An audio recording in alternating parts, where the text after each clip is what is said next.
के सरकारवार है।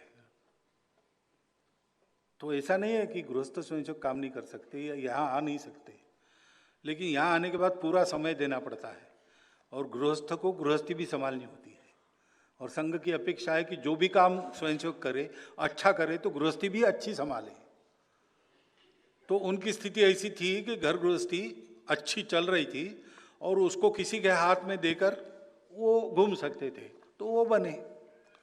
और आज भी लगभग मैं जितना भाषण दे रहा हूं एक दिन का, उतना देने वाले हमारे अनिल जी तो गृहस्थ ही है ना। हमारे सह संपर्क प्रमुख भारत जी गृहस्थी है। संघ में हम प्रचारक लोग 3500 है और कार्यकर्ता हमारे छोटे बड़े दायित्वों को मिलाकर वो लगभग 5-7 लाख होंगे। We are a hopeless minority,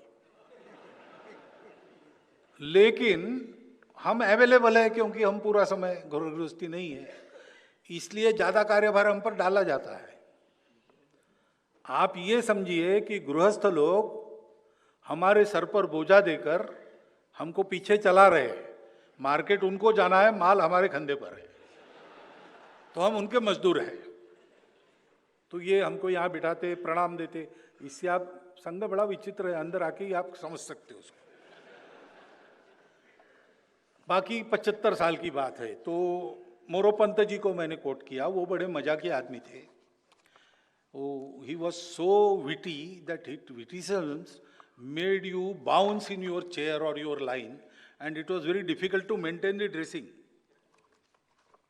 So once in our program, we all were there, all India Karyakartas, and he completed his 70 years. So our Sarkar Vivaha Sheshadri ji, he gave him a shawl and asked him to say something. He was saying, no, there is no need to buy. This shawl also is not needed. But then he stood up and he said, you see, you might be feeling that you have felicitated me, but I know that when this shawl is given, it means that now your age is over. You please sit in a chair calmly and see what happens. ऐसा वो विटिसिज्म है उनका। उनके चरित्र का, his biography was inaugurated in Nagpur in English, and I was speaking there. I cited how witty he was.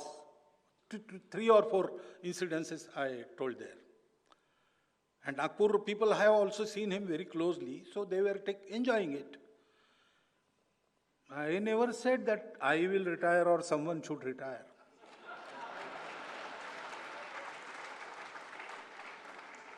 In Sangha, we Swayamsevaks, we are given a job, whether we want it or not.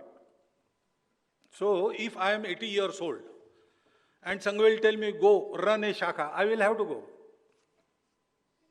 I cannot say I have completed 75 years, I want to enjoy the retirement benefits. No, there is no benefit in Sangha.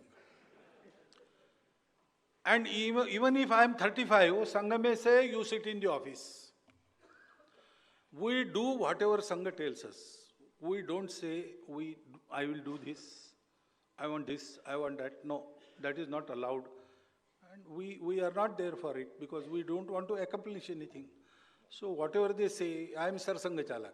But do you think I am the only one who can be Sar Sangha Chalak? There are at least 10 people here. They are sitting in this hall. Any time, they can take this mantle and carry on. But they are very busy and their contribution is valuable. They cannot be spared. I was the one who can be spared. So, this is not for retirement of anybody or myself.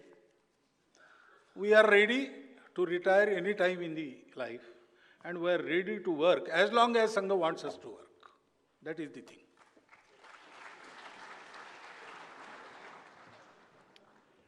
पूरा भारत कुंभ में उमड़ा, परंतु आप इससे दूर रहे, ऐसा क्यों? The same thing. हमको जहां बताते वहां जाते हैं। मैं यहाँ इसलिए हूँ और आपसे इसलिए बात कर रहा हूँ कि हमारे लोगों ने तय किया कि यहाँ ये होना है कार्यक्रम और आपको बोलना है। मैंने ये भी कहा था कि पिछले बार मैं बोला, अब लोग बोर हो जाएंगे फिर से सुनकर, आप 4 जगह 4 अन्य लोगों के व्याख्यान रखो, लेकिन उन्होंने नहीं माना तो मुझे करना पड़ा।